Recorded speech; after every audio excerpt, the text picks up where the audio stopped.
जय जोहार। छत्तीसगढ़ी प्रमुख प्रादेशिक समाचार के संग मैं प्रथा शुक्ला। सूचना और प्रसारण मंत्री अनुराग सिंह ठाकुर आज नई दिल्ली में आकाशवाणी और दूरदर्शन समाचार के संशोधित वेबसाइट ला शुरू करे। श्री ठाकुर संशोधित न्यूज ऑन AIR ऐप के संगे संग ओमन प्रसार भारती प्रसारण बर साझा ऑडियो विजुअल शब्द घलो जारी करें। रक्षा मंत्री राजनाथ सिंह 3 लाख खाली पड़े पद के संगे संग राष्ट्रीय कैडेट कोर NCC के विस्तार के प्रस्ताव ला मंजूरी दे है। मुख्यमंत्री विष्णुदेव साय कहीन है कि बस्तर संभाग में नक्सली समस्या ला कम करे बर बनाए गए सुरक्षा कैंप के छवि लोगन मन के मन में सुविधा कैंप के रूप में होना चाहिए। आज वीडियो कॉन्फ्रेंसिंग ले कलेक्टर SP कॉन्फ्रेंस में मुख्यमंत्री कहीन कि अपराधी मन में पुलिस की डर दिखना चाहिए।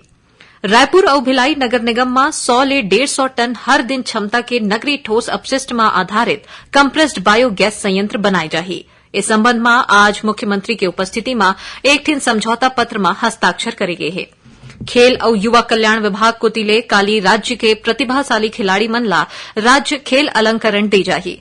रायपुर के पंडित दीनदयाल उपाध्याय ऑडिटोरियम में होवैया एक कार्यक्रम में मुख्यमंत्री खिलाड़ी मन ला पुरस्कृत करही। मुख्यमंत्री आज रायपुर में कोंडागांव, नारायणपुर और बस्तर जिला में डायमंड और सामरिक महत्व के रेयर अर्थ खनिज के 3 ब्लॉक के नीलामी के माध्यम ले नोटिस इनवाइटिंग टेंडर जारी करे। भारतीय थल सेना में अग्निवीर सैनिक के रूप में चयनित छत्तीसगढ़ के 1304 झिन जवान लइका मन ला काली रायपुर के शहीद स्मारक भवन में होवैया एक ठिन कार्यक्रम में उप मुख्यमंत्री विजय शर्मा सम्मानित करही। और छत्तीसगढ़ लोक सेवा आयोग को तिले होवैया परीक्षा ला पारदर्शी बनाए के संबंध में सुझाव देबर आयोग के गठन करे गए है और एकर अध्यक्ष प्रोफेसर डॉ प्रदीप कुमार जोशी ला बनाए गए है। तय रहीस अबू तक के प्रमुख प्रादेशिक समाचार। जय जोहार।